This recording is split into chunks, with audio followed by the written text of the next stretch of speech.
Ketika Habibie menjadi presiden, menggantikan Soeharto, dia menjalankan apa yang sudah diagendakan oleh rezim Soeharto yang mengantisipasi pergolakan-pergolakan itu untuk akan nanti berjalan sesuai dengan skenario operasi Lengser. Anda bayangkan, semua asik di situ di tengah situasi akibat dua hal. Satu, pembebasan tapol-napol. Dua, kebebasan menerbitkan majalah, menerbitkan tabloid, media. Nah, terjadi apa? Hiruk pikuk noisy. Keramaian macam-macam, dan sadar nggak sadar kita lupa pola konflik seketika reformasi yang adalah konflik vertikal, civil society menghadapi kekuasaan di mana baik bupati apa semacam dilawan, berubah menjadi horizontal. Diawali dengan konflik ketapang. Siapa yang pintar membuat skenario itu?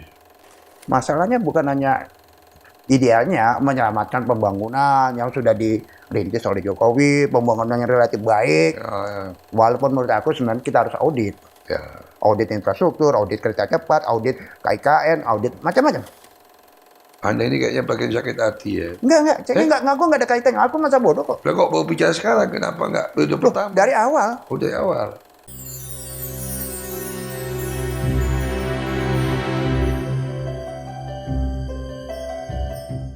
Sobat Forum, kita kembali lagi di program Menolak Lupa di channel Forum Keadilan TV. Kita kali ini akan dihadiri tamu yang sangat senior. Saya ketemu dia waktu itu saya masih baru masuk Jakarta kayaknya ya. Dia Prakasa Yuda. Ya, boleh. Pak Dia, program ini ada di channel Forum Keadilan untuk mengingatkan kita pada situasi kita pernah berada di situasi yang kelak di Republik ini, di mana ada pemerintahan yang bersifat otoriter militeristik, sehingga kita mengalami keterbatasan kebebasan, mengalami banyak isu tentang pelanggaran HAM, banyak tentang praktek KKN, sehingga sampai pada peristiwa di mana ada krisis ekonomi besar ya, yang membuat negeri ini berbalik dan terjadi tuntutan gelombang reformasi. Nah, kita hadirkan cerita ini bukan untuk membangun namanya kebencian atau membangun namanya antipati gitu ya, tapi kita justru ingin mengingatkan pada generasi-generasi berikutnya ini bahwa kita pernah di situasi itu. Dan kalau sekarang tidak, karena bagi mereka hari ini Pak Mas Yuda, itu mereka mengatakan kami ini bang natif digital dan natif demokrasi. Nah, untuk itu kita hadirkan cerita ini. Supaya tidak balik lagi kita ke zaman itu, yang kelam itu. Yang Anda mungkin sebagian hidup Anda melalui itu. Ya, bagaimana itu? Pertama gini, itu nggak kelam-kelam banget lah. Oh, nggak kelam-kelam banget. Satu. Kedua, Soeharto kalaupun bengis juga nggak bengis-bengis banget. Dia ada sisi positifnya. Oh ya? Dan kemudian kalau dibilang kebebasan bicara pers dibungkam habis, enggak juga. Enggak juga ya. Karena banyak anehnya. Jadi asik-asik juga situasi itu? Asik enggak? Oh asik enggak? Tetap aja itu nggak benar. Tapi terlalu pekat hitam enggak juga? Karena gini, banyak orang tidak melihat siapa Soeharto yang sebenarnya, siapa rezim Orde Baru yang sebenarnya. Jadi dia bermain agak mirip sih sama yang sekarang sama Jokowi. Oh ya? Cuma kesan baiknya itu ya agak beda polanya. Jadi gini, ketika pemberedelan pers di era Soeharto, majalah, di era Soeharto, Tempo, Detik, Editor, di beredar. Nah, kemudian akhirnya saya dengan teman-teman kita demo sampai kemudian melakukan deklarasi Sirna Gali menolak PWI, dan kita diberikan AJI. Saya menjadi presidium AJI itu Aliansi Jurnalis Independen. Nah, pada saat itu banyak teman-teman dari media luar negeri, media Saudi, Amerika, Inggris, Jepang, segala macam datang memberikan solidaritas, dan mereka ingin melakukan cross check, fact finding tentang bagaimana situasi di Indonesia dan Jakarta sekitar tentang pembungkaman pers segala macam. Nah, saya mendampingi. Nah, ada salah satu teman yang dari Australia, kemudian ditanya, Brother Yuda, what is this? Kita jalan pakai mobil. Dia nunjuk ke suatu rumah, di situ ada parabola. Ya, itu parabola. Terus nanya, jangan sana? Iya. Oh, jadi ada bisa nangkep siaran televisi luar negeri. Oh iya, bebas. Dia kaget. Berarti sebenarnya tidak terlalu ada pembungkaman. Saya bilang, yes, you are right. Jangan, it's very strange. Terus aku bilang gini, ada berita-berita tertentu yang kalau dimuat oleh media lokal akan kena. Atau media nasional yang lain, mainstream akan kena. Oke. Tapi kalau dimuat di Jakarta Post nggak masalah. Karena bahasa Inggris. Karena bahasa Inggris. Jadi pendekatan yang dilakukan oleh Raja Soeharto itu udah terbuka sedikit, tapi nggak terbuka banget. Itu antara Pak Harto baik atau Pak Harto menghina rakyatnya karena nggak bisa bahasa Inggris dianggap. Kira-kira begini. Seperti gini yang gampang. Gimana coba? Mungkin mirip dengan kasus Rocky Gerung lah. Sekarang. Rocky itu keren. Buat aku keren. Dia bagus tuh ngomong tajam gini gitu. Ya. Tapi dianggap tidak bahaya. Rocky nggak berbahaya. Dia boleh ngomong tajam. Dia maki Jokowi, nggak apa-apa. Tapi nggak bahaya. Karena dia tidak punya pengikut dalam kita masa. Oh. Beda kalau misalnya kayak model ya katakan walaupun masanya juga nggak bisa Habib Rizik gitu. Itu kan lebih repot. Beda kalau misalnya ngomong itu pemimpin Banser. Atau ketua PBNU. Ya. Kalau dari PDI. Kalau dengan bahasa sama dengan Rocky dikatakan oleh ketua umum PBNU bahaya. Kiai Haji Yahya bahaya. Karena masa punya pengikut. Pengikut jelas. Jadi polanya yang harus kita amati. Dan semasa Soeharto itu. Dan tergantung siapa yang ngomong. Kenapa? Tergantung juga siapa yang ngomong. Betul. Gini, contoh gampang nih. Ya. Banyak orang tidak mengamati. Soeharto memainkan berbagai pola yang untuk merepresi. Oke. Tapi dia juga tidak represi penuh. Dia juga akan mengangkat, memelihara. Nah, mengangkat dan memelihara. Iya. Maksudnya apa itu? Contoh gini. Ketika Soeharto tampil pertama, masuklah Bank Dunia, masuklah apa segala macam, pengusaha-pengusaha besar untuk menggarap, mengeksploitasi SDA kita. Ya, proyek-proyek di kita lah. Ya, macam-macam, pokoknya sumber daya alam. Ya. Untuk segala macam. Nah, kemudian Soeharto ngotot. Ada satu proyek yang dulu di zaman Bung Karno dianggap mercusuar, oleh Soeharto minta diteruskan. Apa itu? Pembangunan pabrik-pabrik pupuk. Oke. Ditolak oleh Bank Dunia. Oke. Ditolak oleh Bank Asia. Nah, sampai Pak Wijoyo bilang, nggak usah nih, Pak Harto gini-gini. Enggak, tapi Soeharto ngotot mau. Kenapa? Tolong kasih ketemuin saya sama bankir. Saya berkuasa, saya memerintah, tapi saya akan menghadapi dua masalah. Kalau rakyat lapar, pasti berontak. Nah, saya ingin punya jaminan rakyat saya tidak lapar. Tapi nggak akan saya bikin kenyang. Tidak ingin rakyat lapar, tapi juga nggak ingin rakyat kenyang. Jadi saya pengen kepastian untuk dugaan Anda. Nanti kita bisa simulasi. Oke. Kita bisa pastikan, misalkan mulai Soeharto, saya bisa memberikan makan. Walaupun nanti saya jatah. Nah, untuk bisa makan, berarti saya butuh pertanian. Butuh beras, karena kita makan beras. Nah, saya butuh kepastian soal pupuk. Ya, tapi kan bisa ambil dari Australia. Bisa ambil dari Filipina. Nanti yang ini bisa ambil dari Thailand. Enggak, saya mau kepastian untuk Indonesia. Di situ Soeharto ngotot. Ya. Sampai kemudian diisukan bahwa Pak Harto memang nasionalis, patriotis. Pada kepentingan pragmatis. Ya. Untuk jaminan kepastian pertanian.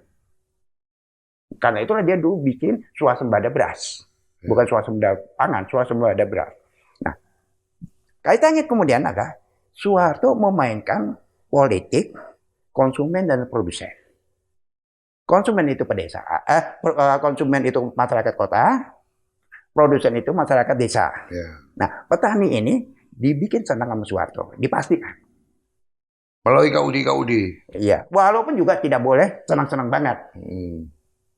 Nah, kenapa tidak boleh senang banget? Artinya hasil panennya ada, tapi juga nggak buat bikin dia kaya banget. Nah, dengan jaminan pangan ini ada, rakyat kota dibikin nggak berontak. Nah, karena itulah dia mainkan dengan politik bulog Oke. untuk mengendalikan. Dia ciptakan keseimbangan. Tidak mungkin bisa lebih surplus, tapi kurang banget juga nggak. Dibuat Itu politik bulog. Politik bulog, politik pupuk, Oke. politik harga. Itu yang dimainkan oleh Harto dengan sedemikian rupa. Nah, Soeharto juga tahu ketika melakukan depolitisasi, di mana partai-partai saat itu disatukan menjadi PDI, menjadi P3, tidak boleh masuk ke desa. Hanya pada tingkat kecamatan, kabupaten, dan kota. Yang boleh Golkar. Yang boleh Golkar. Nah, itu dia masuk nanti melalui di kecamatan hanya tingkat Bankor, Badan Koordinasi atau apa, tidak bisa lebih bawah. Siapa? Partai. Golkar. Baik P3 maupun Tapi Golkar PDI. bisa. Golkar lain. Sampai Dia desa. macam-macam. Bahkan di desa itu lambangnya ada lambang beringin, Ya. walaupun bukan Golkar. Karakter des itu. Iya. Kemudian di Karakter lambang desa. LKMD atau apa, bahkan misalnya contoh gini, dua itu maksudnya punya anak cukup 2. Padahal ini maksudnya 2 juga Golkar. Golkar juga. Oh, Karena dia nomor 2. oke. Jadi main itu gila banget, Dulu jago nggak lah. diundi ya, nomor itu nggak diundi. Betul. Nah, Ya. ini aku mau bilang, rakyat desa ini karena depolitisasi dan kemudian ada pangkas vertikal terhadap partai-partai politik. Setelah pangkas horizontal ada pangkas vertikal. Pangkas horizontal itu nggak boleh punya ormas buruh, nggak boleh punya ormas mahasiswa, nggak boleh apa. Itu namanya pangkas horizontal. Nah, Indusbo nggak ada Indusbo lagi. Ya. Terus nggak ada pangkas, dilakukan pangkas vertikal, yaitu pada tingkat desa nggak ada. Nggak ada. Cuma batas di kecamatan pun juga sulit. Ya. Oke. Nah, sekarang kan rakyat, petani itu terutama, itu kan di luar kesibukan dia soal tani, nanti dibikin kesibukan soal di antara jalan nggak jalan. Jadi ada mainan dia. Ya. Tapi ini masih kurang. Dan Pak Harto langsung komunikasi dengan kelompok capil ya. Tapi ini juga masih kurang. Ya, kelompok capil ya. Masih ada kurang. Rakyat juga perlu hiburan yang lain. Oke. Artinya dia tidak boleh punya rasa pesimisme. Oke. Bahaya. Bahaya. Nah, harus diberikan rasa optimisme tapi dimainkan. Nah, caranya apa? Di sini Soeharto memainkan politik perjudian. Jadi zaman Soeharto ketika Bang Ali pernah punya gagasan supaya dapat masukan pajak, dibikin semacam genting highland di salah satu pulau di Pulau Seribu, ditolak. Soeharto nggak mau perjudian model kasino kayak gitu, kayak di Makau atau kayak di Monaco. Nah, tapi Soeharto menginginkan perjudian yang sifatnya massal, kemudian frekuensinya ada, dan semua orang masih mempunyai peluang menang walaupun kecil. Karena itu dibuatlah semacam SDSB, semacam NALO, National Lottery, Forecast. Kenapa? Di situ, walaupun dia nggak mungkin dapat nomor 1, tapi dia dapat buntut. 2 nomor aja dapat, apalagi 3 nomor. Dia masang 5.000 masih dapat 25.000 atau apa. Itu masuk di akal. Termasuk mengontrol supaya rakyat nggak terlalu kaya. Iya. Ada mainan. Karena dibuat menjadi rutin kayak arisan. Oh. Dibuat frekuensinya tinggi. Jadi seminggu sekali atau seminggu 2 kali orang nebak. Forecast kira-kira berapa, nomor berapa, dapatnya apa. Itu. Jadi melalui politik perjudian, ya, Soeharto mengendalikan rakyat di bawah supaya antara lain kaya. Termasuk dalam soal makan. Ya. Jadi rakyat itu, bahasaku apa? Di paperku dulu aku tulis animalisasi rakyat. Rakyat dibikin seperti animal, binatang, ternak. Dan ini nanti secara umum ternak ini akan dipanen 5 tahun sekali melalui pemilu. Tapi dibatasi anaknya juga, dibatasi cuma Semua, 2 aja. Semua. Ya. Dan itu terjadi. Artinya gini, banyak orang mengamati soal Soeharto, tapi hanya dari hal-hal yang ya seperti klasik itu, tidak masuk pada hal yang lebih real seperti itu. Politik menyandera, menyandera rakyat, menyapa. Nah, soal korupsi, zaman Soeharto korupsi juga banyak. Ya banyak lah. Nah, tapi Soeharto melakukan pendekatan yang lebih gila. Apa itu?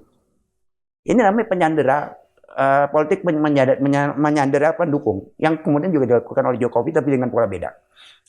Yang dilakukan Soeharto dengan menyandera itu, dia biarkan beberapa itu korupsi, tapi dalam kendali. Misalnya? Nanti 1-2 orang yang korup, yang dia tahu nih agak kritis ke dia, ditangkap, diadili. Oh, seperti Ibnu Sutowo misalnya, mimpin Itu nggak akan Pertamina. diadili, tapi Iya, ada. dibiarkan kan korupsinya Iya, kan. iya. Nah, yang lain juga dibiarkan. Tapi store juga dia. Iya, karena di bagian dia nanti store. Oke. Tapi lepas dari itu, 1-2 akan dimasukkan ke penjara atau apa. Sehingga orang takut. Nah, kemudian yang lain korupsi, Bang. Kamu mau masuk? Oh, enggak. Ya udah, terus kompensasimu apa? Ya Pak, ya dukung saya. Itu sebabnya kemudian Soeharto memberikan HPH kepada para jenderal. Hak pengusaha hutan. Ya. Tapi jenderal-jenderal ini kan punya duit. Nah, dimainkan dalam para pengusaha. Ke Chinese, ke Tionghoa itu. Jadi polanya begitu. Dan ini tidak bisa diselesaikan begitu saja. Artinya reformasi nggak bisa nyelesain. Karena kita juga terjebak di reformasi. 98 tuh kita bodoh-bodoh itu. Reformasi 98 itu kan akhirnya terjebak pada sekedar hanya reformasi politik. Sama tidak menyentuh reformasi ekonomi. Bukan sekedar itu. Hah? Bukan sekedar itu. Awalnya kan sebenarnya kalaupun reformasi politik kan seharusnya jelas. Saat itu kan sebenarnya yang jadi oposisi kan jelas akan menuntut apa. Satu, bukan hanya di siapa kok. Tapi siapa jenderal yang korup, tentara yang korup, apa segala macam, menteri-menteri yang korup, tokoh-tokoh Golkar yang korup. Kan seharusnya kena. Ya. Aktornya masih eksis. Bukannya diselamatkan. Diselamatkan. Melalui pola ketika Habibie menjadi presiden, menggantikan Soeharto, dia menjalankan apa yang sudah diagendakan oleh rezim Soeharto yang mengantisipasi pergolakan-pergolakan itu untuk akan nanti berjalan sesuai dengan skenario operasi Lengser. Skenario operasi Lengser. Atau disingkat SKOL. Kita cukup sampai sini dulu. Kita masuk sesi berikutnya.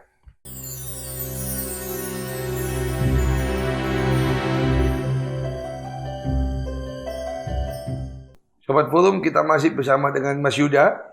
Tadi di akhir ya, kita ngomong tentang skor ya, skenario operasi Lengser. Ini untuk siapa dan siapa yang melakukan? Jadi tim pemikirnya Soeharto, Pak Harto dulu, mereka sudah mengantisipasi lama. Kemungkinan terburuk bahwa Pak Harto akan turun dan kemudian di fungsi ABRI akan dibubarkan dan segala macam, Orde Baru akan runtuh. Dan mereka akan sangat mungkin diadili oleh pengadilan rakyat. Itu sudah dipikirkan oleh Soeharto? Sudah. Jauh-jauh hari sebelumnya. Iya. Karena itulah mereka mematangkan. Pertama mereka lebih mematangkan lagi ketika Butin sudah meninggal. Karena pada saat itulah kemungkinan posisi akan repot. Pak Harto akan limbung. Sejak Butin meninggal kan Pak Harto tidak ada teman dialog. Yang lain kan semua sudah junior dia, generasi anak. Yang generasi senior dia udah mulai bertumbangan atau pensiun udah jauh. Nah, sehingga sangat mungkin pada Pak Harto pada situasi itu bisa melakukan blunder dalam pengambilan keputusan atau apa. Karena tidak ada teman dialog lagi. Jadi Pak Harto termasuk setia ya sama istrinya ya. Di luar masalah tadi ya, politik ya. Bukan soal setia aja, tapi teman dialog. Iya. Dan misalnya apa ya kalau dulu di masyarakat keluarga Tionghoa di Indonesia itu ada tempat untuk meludah apa namanya? Nggak tahu sih. Ada. Bispot? Bukan. Bukan. Buat ngidu. Jadi kalau misalnya ngomong di sini kan ada tempat gini, nah buat meludah. Oh, karena dia pakai Paidon. Ya, karena dia pakai ini. Paidon. Apa namanya? Susu. Siri atau banyak. Artinya untuk membuang ludah, paidon. Nah, tidak ada tempat paidon itu. Dulu ada Butin, dia bisa cerita ke anaknya, bebas. Nah, yang lain kan tidak ada. Nah, dia kehilangan itu. Sehingga sangat mungkin dia dalam tanda petik tidak ada mendialog, tidak ada yang mengkritisi, tidak ada devil advocate. Sehingga akhirnya melakukan beberapa kesalahan. Sangat mungkin. Peran Putin juga signifikan ya. Nah, justru pada saat itulah kemudian skenario operasi Lengser itu disiapkan. Dan itu kemudian dijalankan ketika Habibie naik. Siapa yang menjalankan itu? Habibie. Yang menjalankan operasi itu? Iya, kan timnya masih tim Orde Baru, masih timnya Pak Harto. Habibie kan hanya presidennya. Kepala negara, kepala pemerintahan. Tapi di sini jalan. Jadi apa? Buktinya telepon masih tersambung ke cendana. Betul. Antara nah yang paling menarik adalah kemudian Habibie dengan iming-iming supaya dia punya kesan baik Ya. dari Pak Harto 180 derajat lah dianggap. Dibuka lah pes. Belum. Hah? Dia janjikan dulu pemilu yang dipercepat. Oke. Nah, sebelum pemilu yang dipercepat, dia lakukan 3 hal. Hah? Satu, pembebasan tapol-napol Ya. yang dulu ditahan sama Pak Harto, Nah, tuh. itu dibebaskan. Nah, ini sakit hati, dendam segala macam kan, sekarang bebas keluar. Kedua, dia lakukan deregulasi SIUP, Siu. surat izin usaha penerbitan pers, sehingga orang bebas untuk menerbitkan majalah, tabloid atau apa, udah nggak pakai SIUP, bisa bebas. Sehingga pada tahun 98 itu sampai ada 100 media lebih. Ya. Dan yang ketiga, dia lakukan liberalisasi partai politik. Jadi orang bebas membuat partai politik atau apa. Anda bayangkan, coba Mas Samuel bayangkan, orang lagi euforia, betul. reformasi, Pak Harto yang 30 tahun lebih berkuasa turun. Bahkan Dwi Fungsi ABRI yang dulu mengerikan, ABRI itu bisa dihapus. Di stop. Mereka euforia. Ya. Nah, itu para kayak oposisi anak yang tadinya tinggal di rumah orang tuanya, tiba-tiba dikoskan jauh dari orang tua. ya. Wah, nggak pernah pulang dia. Ya, tapi masih gini, begitu euforia reformasi, kelompok Ciganjur ini dan yang lain-lain, anggaplah dia terwakil kelompok Ciganjur, di situ ada Megawati, ada Gus Dur, ada Amin Rais, ada Sultan, dan yang lain-lain. Dalam situasi euforia reformasi, mereka lupa melakukan konsolidasi demokrasi. Kan seharusnya dilakukan konsolidasi demokrasi. Misalnya membenahi apa, misalnya kalau amandemen apa aja yang harus diamandemen, apa yang tidak, apa mereka lupa. Bagaimana melakukan nanti reformasi ini di birokrasi. Karena sebenarnya musuh utama itu sebenarnya birokrasi. Birokrat ini yang merusak. Ini mereka lupa. Mereka malah asik menikmati, wow senang teriak-teriak. Tiba-tiba oleh Habibie ada pembebasan tapol-napol, ada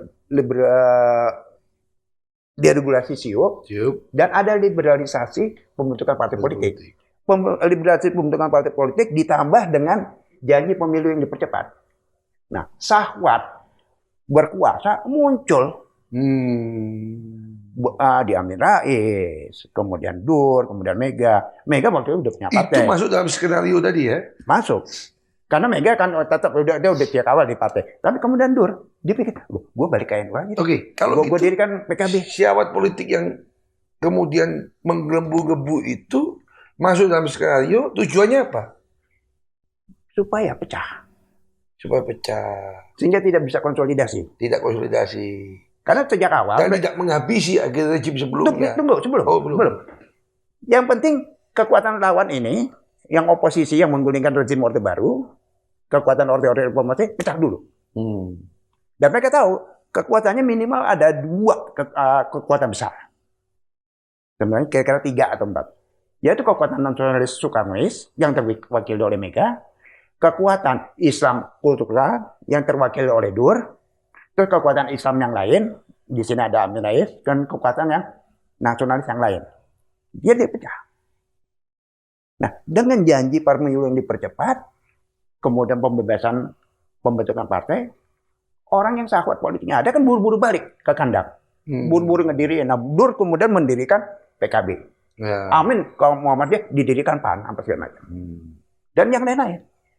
Anda bayangkan, semua asik di situ, di tengah situasi akibat 2 hal. 1, pembebasan tapol-napol. 2, kebebasan menerbitkan majalah, menerbitkan tabloid, media. Nah, terjadi apa? Hiruk pikuk noisy. Keramaian macam-macam, dan sadar nggak sadar kita lupa. Pola konflik seketika reformasi yang adalah konflik vertikal, civil society menghadapi kekuasaan, di mana baik bupati apa semacam dilawan, berubah menjadi horizontal. Diawali dengan konflik Ketapang. Siapa yang pintar membuat skenario itu? Adalah. Nah, dari Ketapang, konflik itu melebar. Coba masuk ke NTT, gagal. Coba dimainkan kemudian di Sulawesi kurang jalan. Di Borneo berhasil. Membenturkan Madura dengan Dayak. Kemudian dimainkan ke Ambon. Termasuk dengan Melayu setelah itu? Iya, ke Ambon. Apa sih? Bayangkan, konflik itu muncul. Dari vertikal menjadi horizontal. Nah ini kacau semua. Dalam kondisi kacau ini, semua tokoh-tokoh Orba, baik jenderal-jenderal maupun Golkar maupun pengusaha, diam-diam merayap. Bersembunyi di balik keriuhan ini, nyusup. Masuk ada yang ke PKB, masuk ada yang ke PAN, ada yang masuk ke partai-partai yang lain. Sehingga ini partai-partai ini juga akhirnya dikendalikan. Termasuk duit haram. Karena pada saat menjelang 98 kan kita pernah dengar ada pencetakan uang aspal, rupiah aspal. Yang beberapa jenderal punya berkoper-koper. Dan itu terkait sama sekolah ini, skenario operasi Lengser. Dan itu yang terjadi. Kita nggak sadar, tahu-tahunya kita saling pecah, lupa konsolidasi demokrasi, asik kemudian yang PDI dibenturkan dengan PAN, kemudian dengan PKB, dengan apa, PKB benturan, poros tengah, dan itu yang terjadi. Dan itu semua sesuai dengan skenario tadi. Ya, artinya untuk penyelamatan. Oke. Dan kalau bisa mereka berhitung bagaimana caranya untuk kembali. Jadi Mas Yudya mau mengatakan bahwa secanggih itu skenario oleh Benar, kekuasaan karena mereka kan Soeharto. sangat menguasai yang namanya perang pengikisan. Ya. Tapi sebodoh itu atau senaif itu mahasiswa yang terlibat atau tokoh-tokoh terlibat dalam gerakan reformasi 98. Ya. Siapa sih? Adian dengan konsepnya, dengan perlawanan, semangatnya oke. Tapi untuk berpikir sejauh itu, pada saat itu, belum. Siapa lagi? Mas Gunawan Muhammad, terlalu baik. Nggak mungkin dia berpikir dengan cara berpikir orang yang culas. Jadi nggak terbayang seperti itu. Sampai dibohongi lagi oleh Pak Amin Rais, dibohongi lagi oleh Pak Jokowi. Kita masih ingat bikin marah apa semacam. Mas Gun, kenapa? Pengalaman dia ketika zaman Manikebu segala macam yang pada zaman menumbangkan Bung Karno, melahirkan Orde Baru, kan terjebak. Jadi suka nggak suka, memang ya Orde Baru ini. Nah ketika sekarang ini dia mau revive, udah jelas semua udah dikuasai. Apa tadi? Semua sudah dikuasai. Mau apa? Revival Orde Baru. Sekarang ini? Ya. Itu real. Sekarang ini? Ya. Apa yang sudah kita lakukan untuk menghantam yang Orde Baru dulu? Pemiskinan nggak jalan. Aset-aset yang dirampas oleh Cendana belum bisa kita pulihkan. Jadi after reformasi, Orde Baru tadi mencoba melakukan skenario berikutnya, revival. Ya, ini kaitan, semua terkait. Oke, dimulai kapan? Zamannya Gus Dur, Mbak Mega, atau Pak SBY? Kalau SBY itu kan sebenarnya bentuk reformasi dari Orde Baru. Oke, mulailah. Artinya bentuk restorasi. Restorasi dari Orde Baru. Ya. SBY kan bagian dari Orde Baru. Iya. Bahkan SBY itu adalah otak yang menciptakan peristiwa Mata Tuli. Yang dibilang kuda tuli. 27 7 Juli kan dia. Ya. Dia merancang pada tanggal 24 Juli. Kemudian itu operasi dijalankan pada tanggal 27 Juli. Tanggal 28. Kemudian dia bintangnya ditambah 1. Bukan Brigjen tapi Majen. Dan kemudian tanggal 29 dia jadi Pangdam Sriwijaya. Wah, ini nggak betul ya tanggal-tanggalnya. Ada pengagum Pak SBY atau apa? Gini, tanggal 24 itu, 24 Juli itu pas kebetulan ulang tahunku. Aku saat itu di Manila. Dan aku di Manila mewakili SBSI, Serikat Buruh Sejahtera Indonesia, untuk konferensi di sana dengan para buruh percetakan se-Asia Pasifik sekaligus menggalang dukungan supaya buruh-buruh se-Asia Pasifik menyerukan negaranya untuk mendukung kami. Mendukung kita lah, artinya pejuang demokrasi oposisi di Indonesia. Baik PDI, baik SBSI, maupun AJI segala macam. Dan itu sebenarnya berlanjut dengan sebelum itu aku ke Kamboja, Phnom Penh untuk konferensi wartawan se-Asia Pasifik melakukan sama. Nanti kembali pada itu di 24 Juli. Di situ aku melakukan itu. Dan di situ sebenarnya aku membaca SBY udah main gila. Karena saat itu pas aku di Manila itu ada orang staf di KBRI yang sebenarnya orang intelijen yang ngamati aku. Yang itu aku tahu dari teman wartawan Tempo yang ngasih tahu.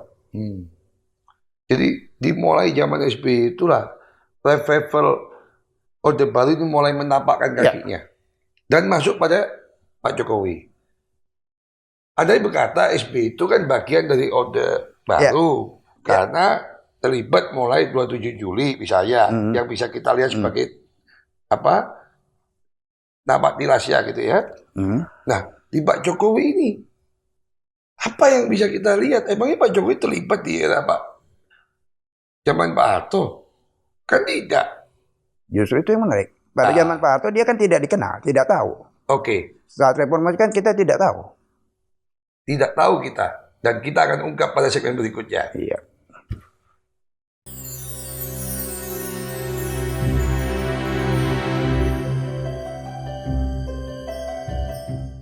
Sobat Forum, kita masih di acara program Menolak Lupa bersama dengan Dea Prakasa Yuda, seorang aktivis mulai mahasiswa sampai jadi jurnalis, sampai apa ya setelah jurnalis juga ya, jadi aktivis juga terus menerus tanpa henti dan nggak mati-mati bahasa orang.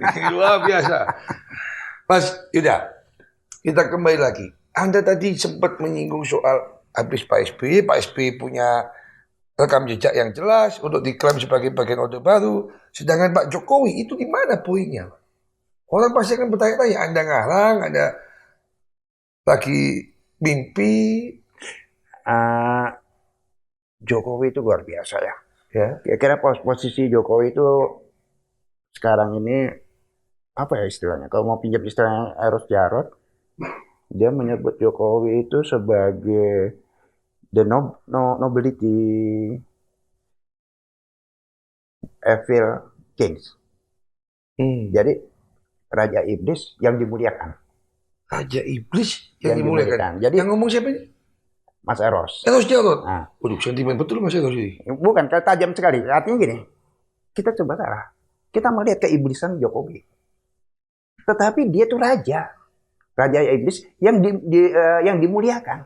Jadi serba salah kita ngomongin nanti salah, tapi nggak diomongin juga salah gitu. Nah kalau bagi aku sebenarnya gini, aku lebih melihat gini. Oke, kita lihat Jokowi 1, Jokowi periode pertama, dan Jokowi 2. Oke, periode kedua. Kaitan dengan Jokowi 1 ini nanti kita mundur. Ketika dia sebelum jadi gubernur, kemudian jadi wali kota. Nah, ada sisi lain. Sebelum dia jadi wali kota, khususnya ketika sebelum reformasi, Jokowi itu di mana? Ada di mana? Karena ketika habis reformasi ada partai-partai baru yang dibentuk, Jokowi pernah maju menjadi salah satu caleg. Yang benar? Dari sebuah partai kecil yang nggak jelas. Tahun berapa itu? Pemilu pertama reformasi, 99. 99? Kalau nggak salah. Oke. Gagal. Pernah nyalek dia? Kalau nggak salah. Tinggal dicari lah. Gitu. Ya. Itu kalau nggak salah waktu ketua KPU-nya Rudini atau apa. apa. Ini betul. Nah. Dipisahkan antara PPI sama KPU gitu ya. Nah kemudian dia hilang. Nggak muncul. Baru kemudian muncul selang 5-6 tahun kemudian dalam konteks Pilwali Solo. Ya. Berangkatlah. Selanjutnya kita tahu cerita bagaimana di Solo kemudian berarti cuy, saya mau coba. Berarti Pak Jokowi ini sebetulnya sebelum jadi wali kota bukan seorang pengusaha murni ya? Sudah nampak ada politiknya. Ya, punya ambisi politik lah. Dengan caleg. Oke, dengan yang walaupun gagal ya. Nah, kemudian kaitannya dengan Pilwali. Termasuk katanya terakhir katanya gagal juga menggalang partai untuk Pilwali, baru kemudian Mbak Rudini nyambut. Betul. Nah, aku justru tertariknya bukannya di situ. Aku mencari lebih lanjut. Lebih lanjutnya?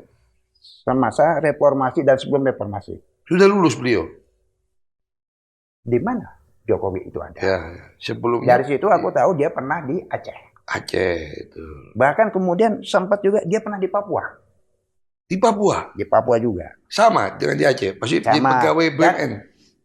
Tidak jelas apa pegawai BUMN. Loh, kalau di Aceh katanya pegawainya ini dong, apa?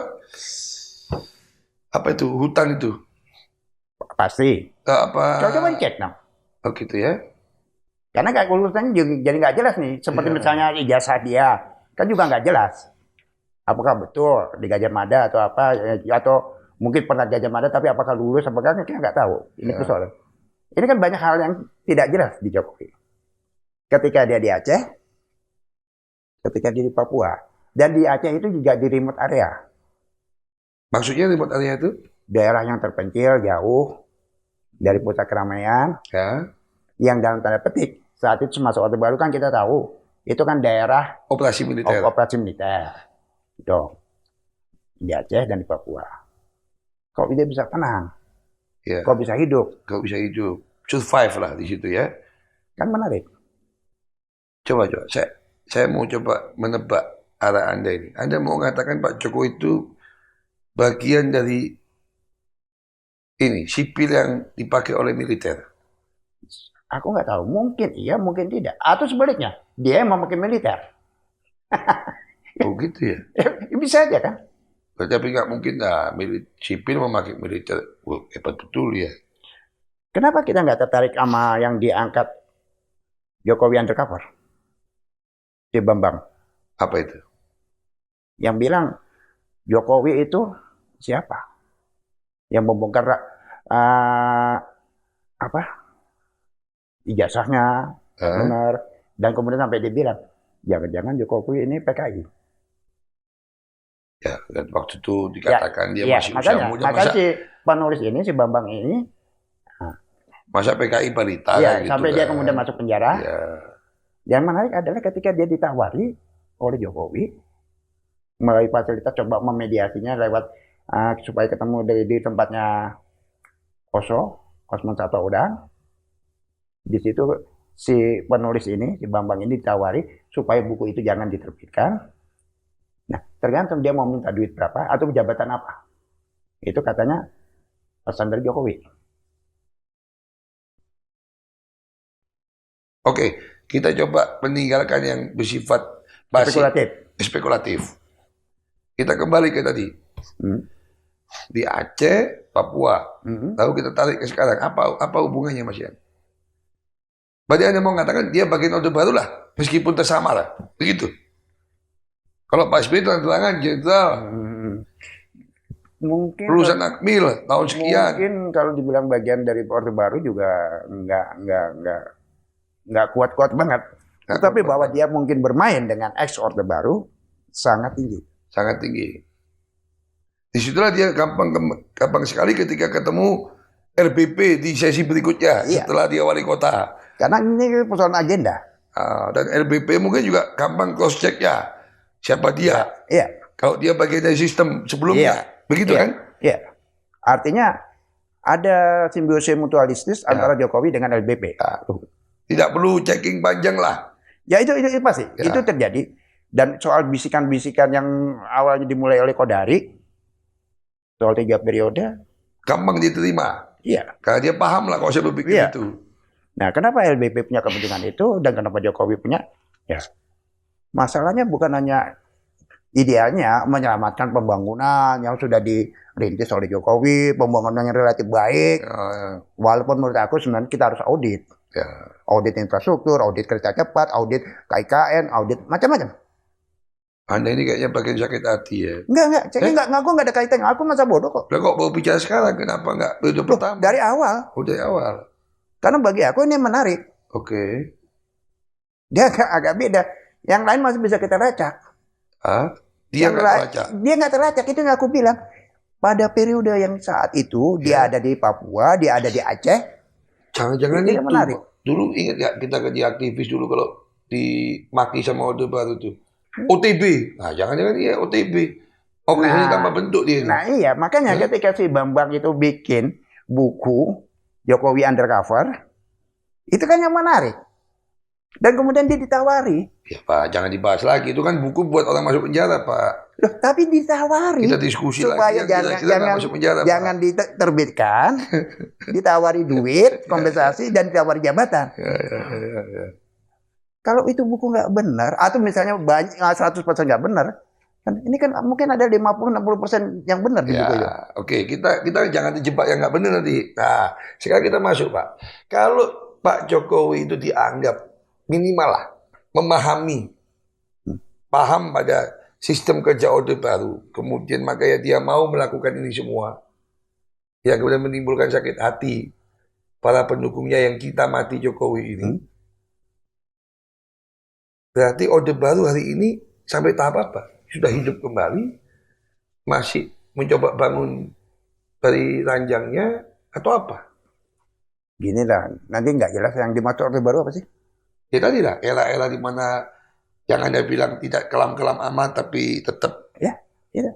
Artinya kan pengertian Orde Baru adalah penggunaan alat kekuasaan Kan?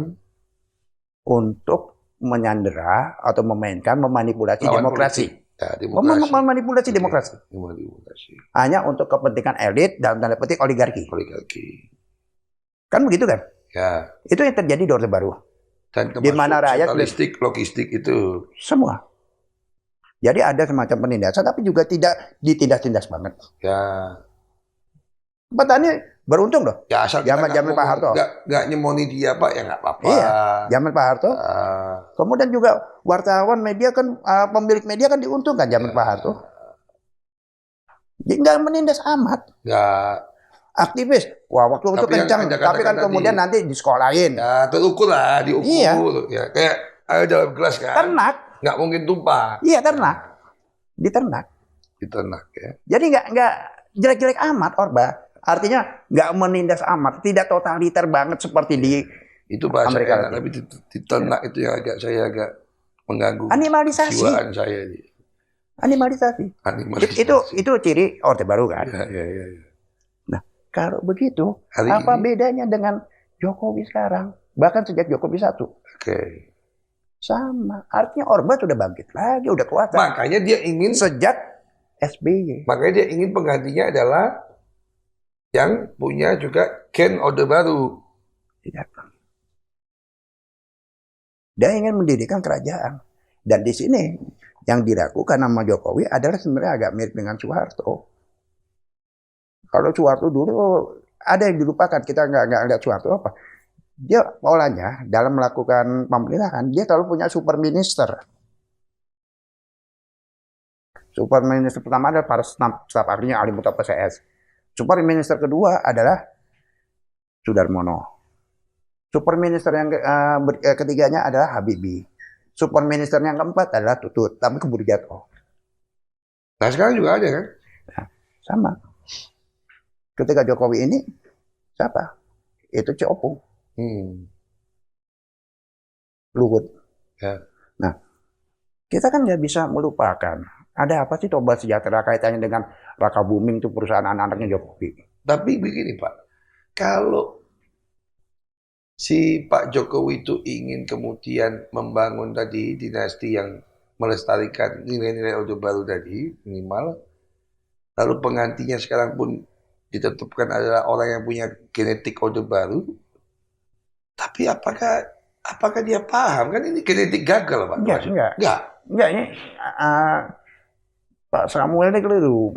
Karena membuat Orde Baru seolah-olah satu organ, satu apa. Hah? Enggak, ini masuk polanya, karakternya sama. Oke.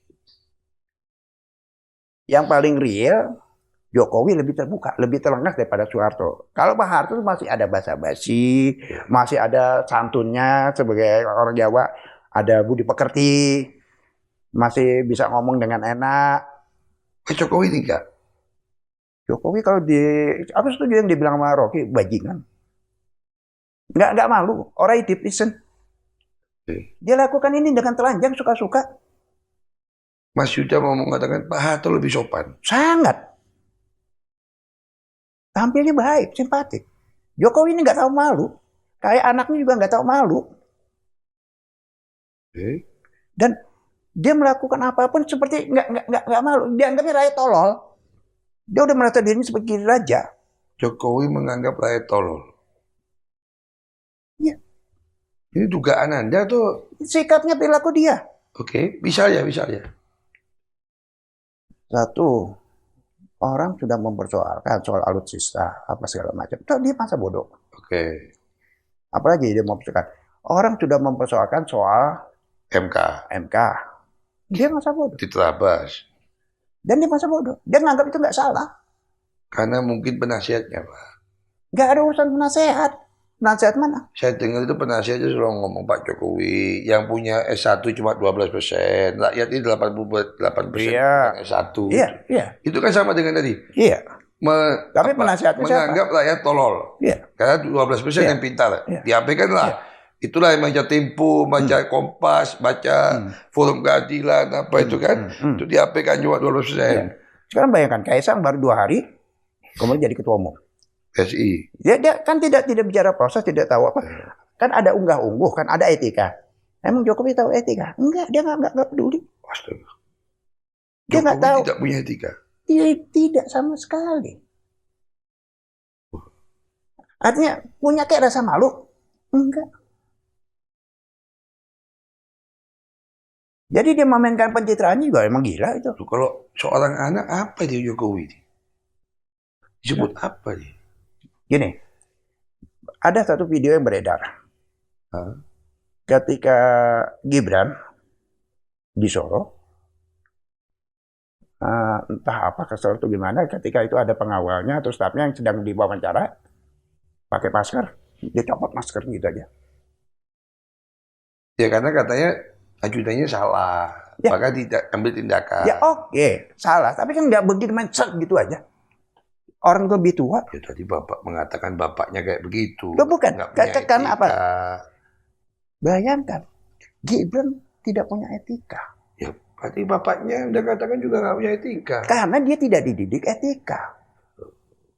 Nah, kalau tidak dididik etika, berarti yang tidak mendidik tuh Ibunya tuh. kata punya etika nggak? Ya, Kan pertanyaan itu. Oke, kita masuk segmen berikutnya sebelum kita lanjutkan soal etika ini.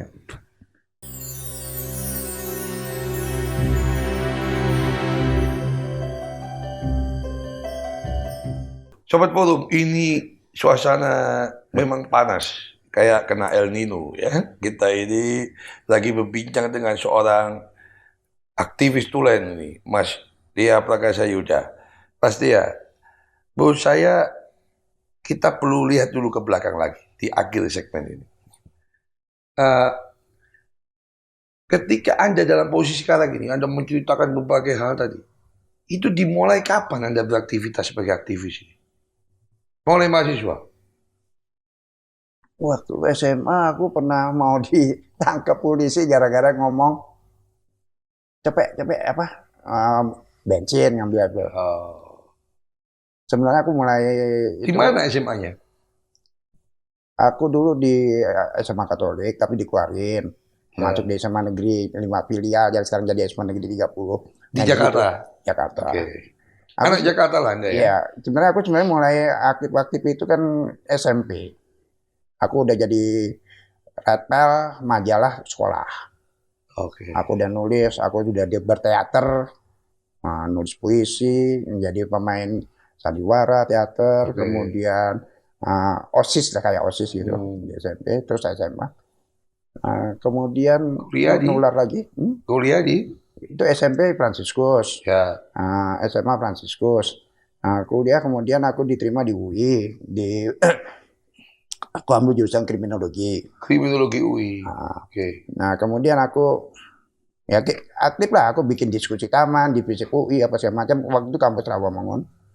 Nah sampai kemudian tahun 77 ada gerakan, sebenarnya 75, 76 udah ada, tapi 77 itu ada gerakan yang cukup besar. Kita bikin long march dari mahasiswa UI dari Rawamangun ke Salemba. Nah, di Rawamangun kan kita punya 4 fakultas tuh UI waktu itu. Fakultas Hukum, Fisip, Psikologi, dan Fakultas Sastra. Menolak NKKPKK? Belum ya? Itu tahun 77. Ini tahun 77, 10 November. Oh, oke. Ya, temanya pahlawan, padamu kami mengadu. Di tahun 77. Waktu itu lagi rame kasusnya Sengkon Karta. Nah, kita naik ke situ. Nah, saat itu aku sudah bawa satu spanduk, poster. Tulisannya, waktu itu yang nulis Dono. Nah, idenya dari aku. Dono warung kopi ya. Tulisannya gini, Pak Harto, straight set. Jangan rubber set. Artinya kita ngingetin Pak Harto, cukup 2 kali lah jadi presiden. Habis jadi pejabat presiden, kemudian jadi presiden. Nah, tahun 78 jangan maju lagi. Udah cukup lah. 77 dong pemilu. 77 kan pemilu. Ya. 78-nya kan gitu. Nah, Ya. itu kita bawa. Poster Oke. itu yang aku tulis. Pak Harto straight set. Mm-mm. Jangan double set. Nah, gara-gara itu yang kemudian kita gedein lagi di tahun 78, kita ditangkap di MUI itu. Nah, aku kemudian kena diinterogasi, dipanggil Kopkamtib. Oh. Itu tahun 78. Zamannya Pak Sudomo. Domo masih kuasa. Wah. Domo tuh waktu itu Pangkopkamtib. Wapang Kopkamtib. Oh enggak, udah Pangkopkamtib. Udah gantiin Sumitro Gendut. Iya. Ya, Pak Domo. Nah, waktu itu aku katanya dicari-cari sama intel dari Kremlin. Yang Oh. suka Rocky bilang Kremlin Kremlin, itu Kramat 5. Kramat 5. Ah. Itu Laksus. Mm-mm. Jadi Mayor Slamet tuh nyari-nyari aku. Laksusda itu ya. Nah, itu kan Mayor Slamet nyari aku. Terus aku teman-teman posko di Menwa bilang, lu cari sama Mayor Singgih. Nah, bingung. Ada Mayor Slamet, ada Mayor Singgih. Gak tahu itu satu orang. Slamet Singgih. Oh. Yang pensiun Majen. Waktu itu dia udah posisi mau ngebedil aku. Tapi ya udahlah. Memang resiko. Itu tahun 78. Setelah itu ada. Terus tahun 80 aku kena skorsing. Karena aku yang memimpin delegasi Dewan Mahasiswa UI untuk menolak NKK-BKK. Oke. Nah, sejak Jadi itu di zamannya Mendikbud Daud Yusuf, pemerintah ingin membungkam kampus, dengan NKK-BKK. menerapkan NKK-BKK, Iya. dihapus ya Dewan Mahasiswa, Iya. hanya ada di Senat Mahasiswa Fakultas. Iya. Nah, waktu itu aku yang memimpin delegasi Dewan Mahasiswa UI Mm-mm. untuk berdialog dan mengajukan konsep yang menolak. Mm-mm. Nah, sepulang dari situ ternyata aku dipanggil dekan Oke. FISIP UI, Pak Tobias Subekti, dekan. Nah, aku diskorsing. Nah, Itu Anda tahun 80. setelah lulus dari UI, Sempat nganggur 1-2 tahun. Nah, kemudian aku masuk kerja jadi jurnalis dan aku jadi wartawan di tempatnya Pak Bewok ini, Surya Paloh. Oke. Koran Prioritas. prioritas Di Prioritas itu sebelum sampai di Bredel, sejak awal sampai di beredar. sejak awal sampai di Bredel. Nah, disitulah aku makin Aduh. kesel sama Harmoko dan aku dendam. Kapan lu gua kerjain? Nah, dari Prioritas kemudian aku masuk ke Kompas. Anda lahir di hari perlawanan jangan-jangan ya? Kok melawan terus Anda ini? Ya nggak tahu. Pokoknya serba nggak betah lah. Iya, perlu kita lihat ini Feng Shui-nya ini perlu kita lihat dulu. Aku kambing.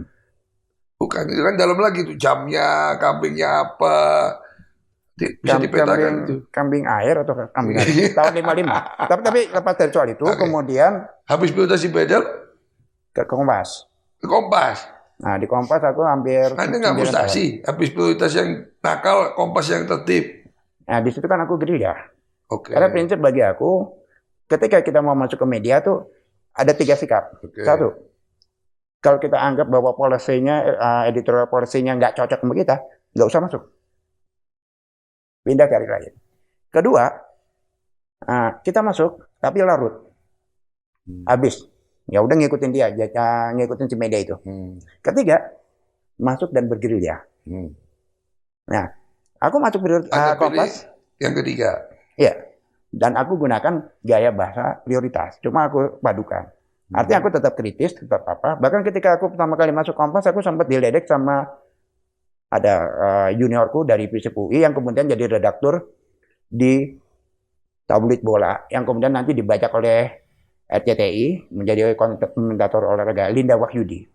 Nah, Linda bilang, terus masih udah akhirnya kesini juga, katanya anti kapitalis. Kok masuk orang kapitalis? Aku ketawa ya. Tapi Oke. disitulah Anda ketemu geng-geng nakal juga ya? Satrio Asmunanda, segala. Sebenarnya enggak. Enggak juga. Awalnya gini, ya udah, aku jadi profesional, wartawan murni, dan kemudian aku lebih banyak meliput ekonomi. Oke. Aku jadi wartawan pajak terbaik tingkat nasional sampai 2 tahun berturut-turut. Oh ya? Dapat medali dari Menteri Keuangan, Dirjen Pajak. Kemudian aku banyak menulis soal politik, Tobat lah, ekonomi. ya. Ada beberapa tobat lah, tobat nakal lah ya. Sebenarnya enggak, tetap aja kritis. Lalu Cuma kambuh lagi kapan? enggak, tetap kritis. Hah? Cuma liputanku lebih soal Iya. ekonomi, keuangan, segala macam, persoalan politik ekonomi makro. Oke, kambuh lagi kapan? Entah gimana, tiba-tiba setelah Kris Kelana pindah, dibajak oleh RCTI, Ah, nggak redaktur situ, kemudian aku masih di situ masih membaca, nggak berapa lama, kemudian aku dipindah, oh, tidak meliput ekonomi, oke. aku dipindah ke desk hukum. Oh. Nah, di desk hukum ini, ya aku jalanin, cuma kan mau nggak mau akhirnya ketemu ke Bersentuhan kembali. YLBHI. Ya, Cuma aku bilang, waduh ini ini bisa ini kambuh repot, lagi nih. bisa kambuh nih. Nah, ketemu teman-teman aktif, mulai deh aku kambuh.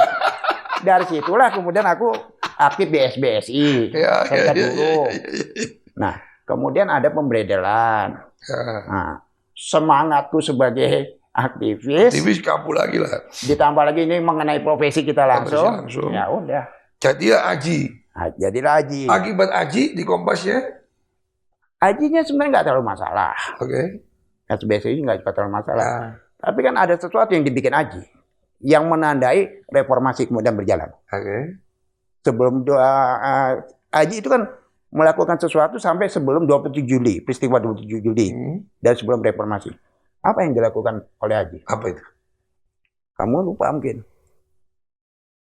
Kita bikin Samizdat. Apa? Samizdat.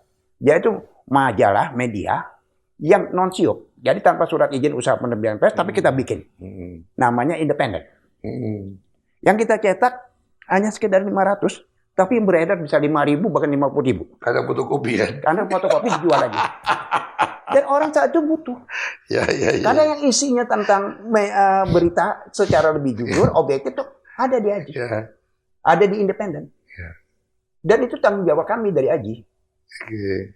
Nah, saat itu aku sebagai ketua presidium sampai kemudian pernah agak kencang. Jadi nggak enak buka-buka soal Aji. Ini sebenarnya agak aib. Karena waktu itu teman-teman Aji nggak setuju ketika kita bikin kita bikin liputan soal Harmoko. Menteri Penerangan saat itu jadi ketua MPR. Ketika dia main soal saham, Ya, 20% apa gue. Itu kita baca di independen. Ya. Data udah punya hasil investigasi reporting yang kita lakukan udah. Ya. Tapi ada satu hal aku bilang, ini nggak ada omongannya Harmoko, nggak ada. Oke, wawancara Harmoko. Wah nggak bisa, teman-teman yang lain menolak. Dia musuh kita, dia harus kita hajar. Oke, tapi wawancara. Nggak mungkin, harus. Wah dia akan menolak apapun, walaupun dia menolak apa, tapi kita sudah wawancara, kita sudah mengkonfirmasi. Dan kita muat, kita tulis. Nggak bisa, loh. Kita ini wartawan. Kita ini harus berpegang pada kode etik jurnalistik. Salah satu kode etik itu menyatakan cover both side. Suka nggak suka, orang itu harus diberikan hak. Wah, karena ini rame, sebagian tetap menolak, nggak mau. Ini kebanyakan aktivis kampus, apa segala macam. Kemudian, kita bukan pamflet. Ini media serius. Ini harus pakai standar Kompas, standar Tempo. Oh, tapi tetap menolak lagi. Ya udah kalau gitu gimana? Terus aku ngitung yang rapatnya ada berapa mesin. Oke, puting. Nah kita puting. Waktu itu aku udah ngitung kemungkinan aku masih bisa menang 1 suara 2 suara, tipis. Nah, akhirnya puting. Menang. Ya udah. Wawancara. Nah berangkatlah yang namanya Itam Eko Mariadi yang kemudian sempat jadi ketua Aji sama Andreas Harsono nyegat Harmoko. Nah sempat ada jawaban dari Harmoko. Apa nih yang soal siup? Oh, anak aja nanya gitu. Kamu dari mana? Independen. Independen apa? Majalah. Majalah nggak punya siup, nggak jelas. Ya, gue bilang apapun yang dikatakan Harmoko itu kita muat. Artinya kita cuma menunjukkan cover buat sehat. Nah ini dimuat. Nah ternyata yang edisi itu yang pasti ada penggerebekan penangkapan Aji. Tertangkaplah yang namanya kemudian si Item, si Danang, Kukuh, dan kemudian almarhum Ahmad Taufik. Nah, sampai diadili, kita dianggap salah karena memberikan media tanpa siup. Oke, dari sisi itu betul, secara itu kita ilegal. Tapi ketika mau dihantam dari soal melanggar kode etik, enggak. Ini ada buktinya. Kita bawa bicara Harmoko. Gitu loh. Dan itu yang terjadi. Artinya, sejarah harus mencatat salah satu cikal bakal berangkatnya reformasi itu antara lain diilhami oleh penerbitan independen yang menjadi konsumsi bagi bacaan wajib lah aktivis sebelum itu. Betul. Dan Ya itu. Jadi sebenarnya aku bukan pengen jadi aktivis, bukan pengen berontak. Ya terganggu Dan aja. minimal waktu itu di awal-awal internet ya. Jadi masuk di mailing list. Iya, Bahasanya dulu mailing iya. list. Mailing list itu masih terbatas. Ya, Dan itu sampai 98 kan belum mulai banyak baru ya. itu. Dengan itu semua, kita bisa tahu profil Anda ini memang tokoh perlawanan. Ya enggak juga Apapun lah. Anda lawan kayaknya. Duh, coy, terakhir.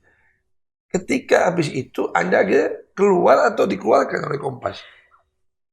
Nah, Harmoko marah, Pak Harto juga tersinggung. Kemudian PWI juga pusing. Karena bagi PWI, yang protes terhadap pemberedelan, Tempo, editor, Detik, udah selesai. Tempo sudah diberikan ciup baru. Editor sudah. Detik juga udah dikasih ganti. Seharusnya tenang dong. Wartawannya udah pada kerja, jadi udah nggak nganggur lagi.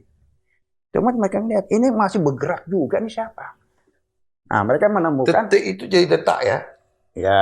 Dulunya detik kan? Iya. Artinya semua ini udah punya pekerjaan. Kok masih hidup juga, masih kerja jalan juga. Dia lihat ini penyakitnya adalah orang-orang yang bukan dari media yang dibredel. Nah dari itu semua mereka melihat di bisnis Indonesia siapa, di ini siapa. Nah mereka ngelihat, wah ini otaknya dua nih. Si Yuda sama Satrio. Yang kebetulan waktu itu aku di Kompas sama Satrio. Duet kami kan selalu jalan berdua. Dikenal dengan istilah tersendiri. Istilah itu diberikan oleh Budiarto Sambasi, Bas, yang komentator bola semacam channel kami di Kompas.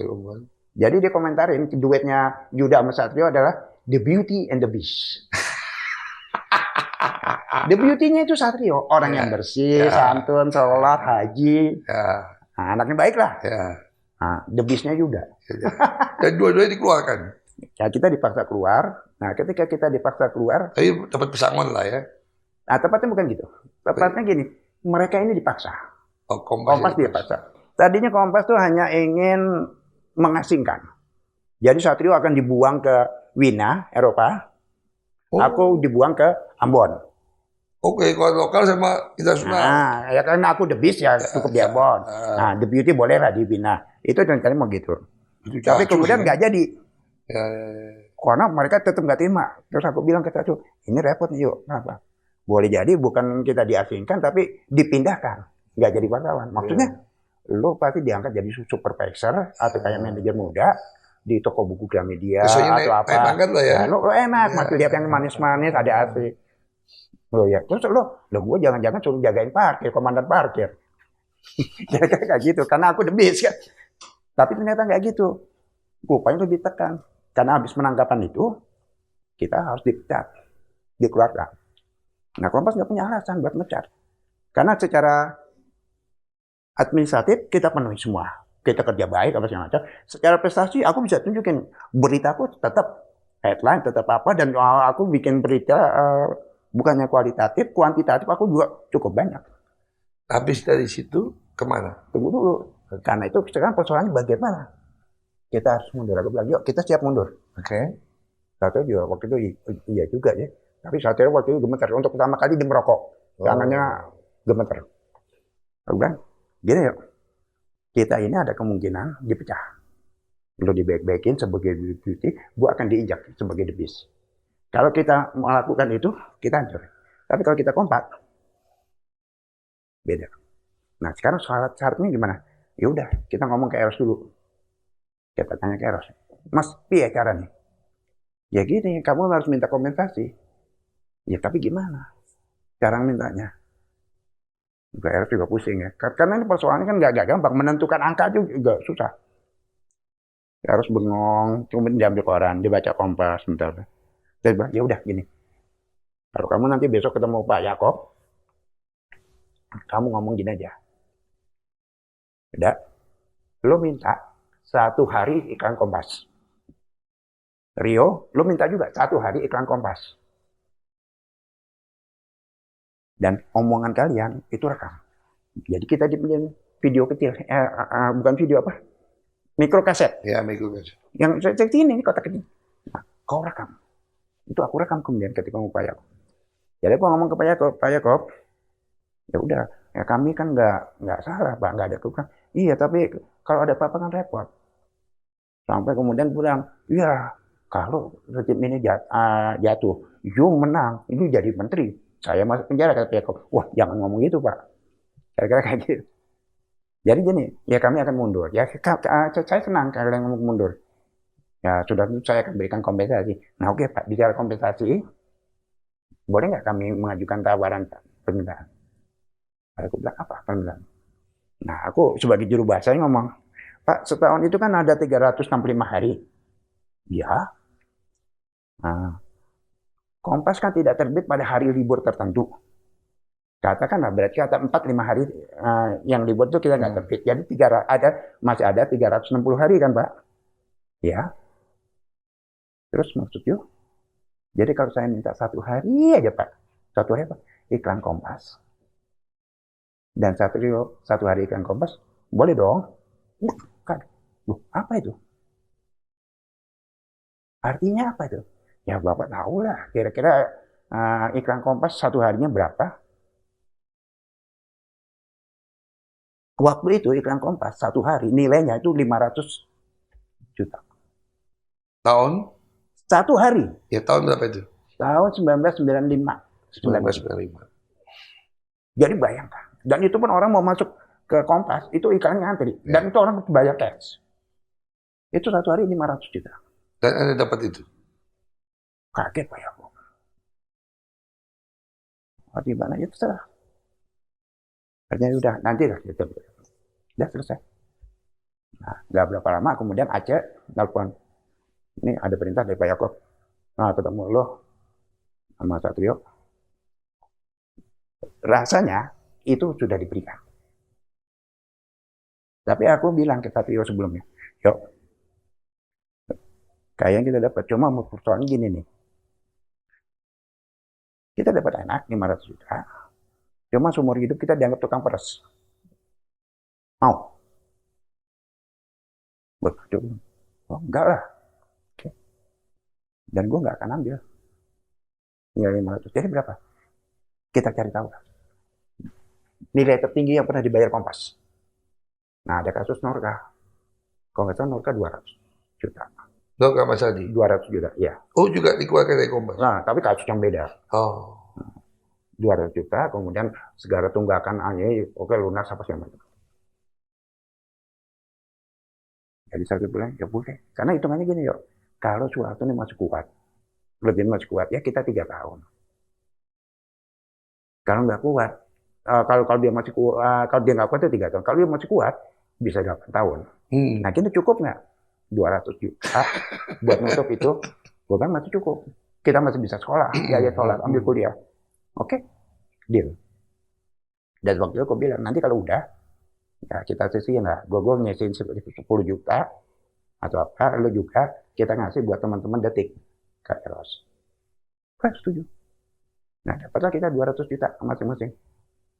Karena aku nggak ambil yang 500. Karena kalau aku mau itu, ya, walaupun itu hak aku, tapi kan kemudian kesannya meres.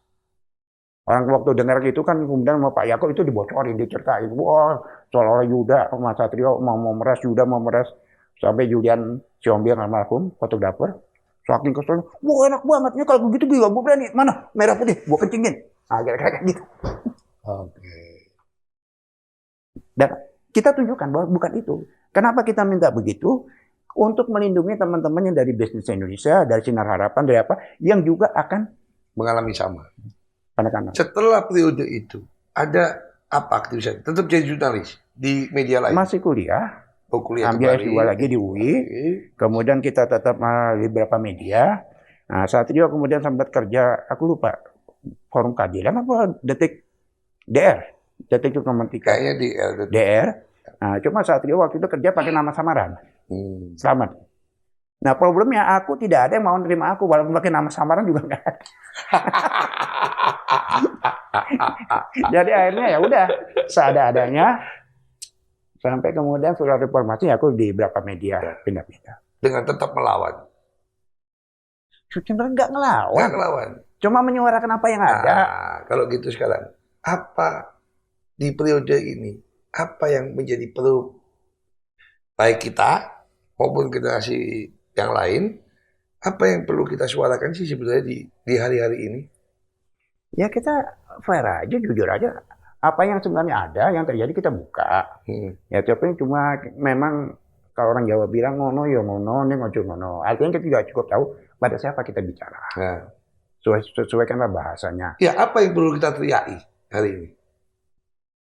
Satu, bagaimana penegakan hukum. Hukum. Jadi supremasi hukum. Supremasi hukum, iya. Tapi bukan supremasi penegak hukum. Ya, Karena yang terjadi sekarang kan supremasi hukumnya. ya, Nah, jangan supremasi polisi. Ya. Nah, kurang ajar. kedua, Ya kaitannya dengan soal anti KKN segala macam. harus ingat itu ya, Tapi itu wajib. tetap wajib. Korupsi, kolusi, nepotisme. Iya. Yang ketiga, Orientasi tetap pada rakyat, mencerdaskan rakyat.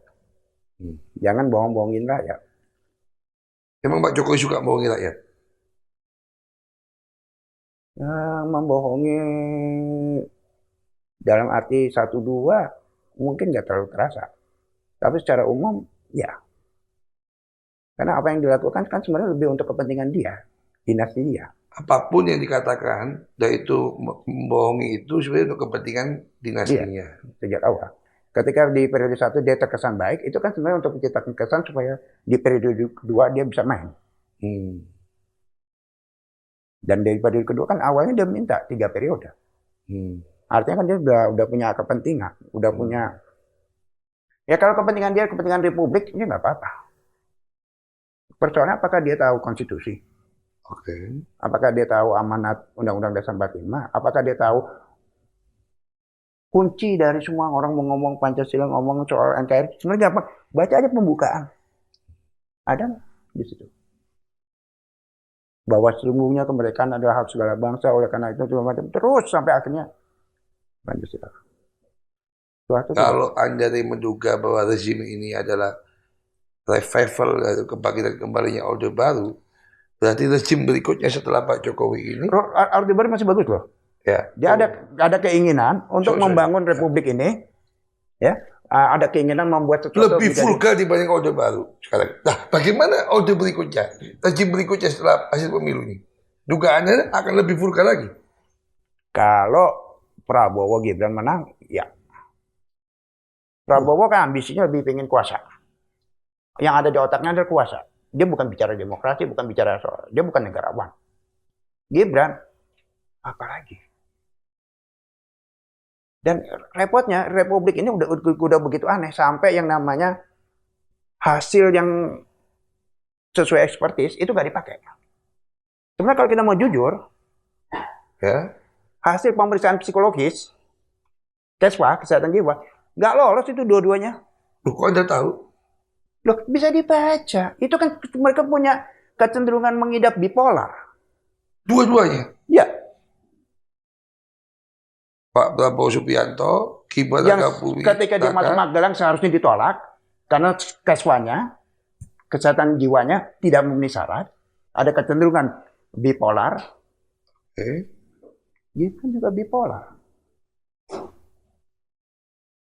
Sekarang kita tanyalah psikolognya yang ada di Gatot Subroto. Jujur-jujur aja. Gimana hasil psikologi? Anda berani memastikan itu? Kenapa? Kita minta kepada Komisi Informasi. Ya. Kalau ada masalah. Buka. Tapi perdebatan lah, apakah Komisi Informasi Publik itu boleh soal informasi medis misalnya? Kan ketika publik minta, ini kan kepentingan publik. Oh. KPU harus membuka dong. Karena mau nggak mau ini KPU terlibat dalam satu kejahatan, konspirasi besar. Jadi bagaimana kita ngadepi pemilu ini 2024? Kita pasrah. Semua by design. Kalau menurut aku gini. Terima nasib atau melawan? Gini lah. Ada 3 calon. Ya. Dari 3 calon itu kan kalau kita nanya yang terbaik kan repot. Susah. Tapi kalau nanya yang terburuk, aku bisa jawab. Apa itu? Yang terburuk paslon 2. Apanya? per karakter, per apa, itu terburuk. Membahayakan bagi Republik. Oh, tentang profil ya? Ya. Oke. Lalu, Jadi jangan pilih nomor 2. jangan pilih nomor 2 karena terburuk, Ya. bipolar, Ya. dan macam-macam tadi. Iya. Termasuk kembali ke masa lampau. Iya. Oke. Nah, kalau mau pilih, 1 agak lumayan, 1 lumayan. 3 juga lumayan. Mas Anies lumayan. Nomor 3 Mas Ganjar lumayan. Ya. Dan tidak, Kalau mau lebih idealis, yang lebih bukan bagian mendekati. dari masa lampau. Iya, kalau mau bicara idealis, lebih soal idealis, 3 yang terbaik. 3 yang terbaik. Terbaik di antara yang terburuk. Ya, dan Artinya paling jelek, paling kurang keburukannya. Anda ini wartawan yang suka memberikan rating ya. Rating pertama nomor 3, nomor 2, nomor 1, Karena nomor gini, 2, real aja. nomor 2, nomor 3. Suka nggak suka, Ganjar itu kan terlatih berpengalaman ketika di Dewan DPR. Ya. Kemudian itu legislatif, kemudian di eksekutif, Ya. 2 kali gubernur. Jadi kita lihat, kalaupun ada kekurangan sebagai gubernur, oke catat aja. Apa kelebihannya apa? Dan Mas Ganjar nggak mungkin jadi seperti Pak Jokowi. Oh jauh. Berkarakter beda. Secara ideologis dia lebih matang. Oke. Anies jauh lebih matang dibanding Jokowi. Anies dengan Ganjar agak mirip, dan dengan Mahfud mirip, dengan Muhaimin mirip. Mirip. 4 orang ini aktivis dan alumni kelompok Cipayung. Berarti kalau Mas Ganjar, Mahfud atau Anies Muhaimin memenangkan pemilu Wajar. 2024, Terlatih wajar, sebagai aktivis dan dan akan alumni menghentikan kelompok Cipayung. proses kembalinya Orde Baru, Iya, kembalinya rejim tadi, iya, atau menghentikan kevulgaran tadi. mampu. Karena mereka juga dibesarkan pada masa Orde Baru dan mereka sebagai aktivis kritis. Ya. Mahfud dan Anies sama-sama HMI. Hebat itu. Ganjar GMNI. Hebat. Muhaimin PNI. Ketua umum. Kelompok Cipayung semua itu. Nah iya. Ya. Makanya saya bilang, yang terburuk itu 2 Kalau tadi, yang 2 bipolar. nggak masuk kelompok Cipayung ya. Ya gak ada. Kelompok bermain kali ya. Kelompok Orang singit, Iya, iya, iya. bipolar. Eh, Jadi kalau rakyat mau cerdas, mau pinter, tinggalkan nomor 2. Prioritaskan di paslon 1 dan paslon 3.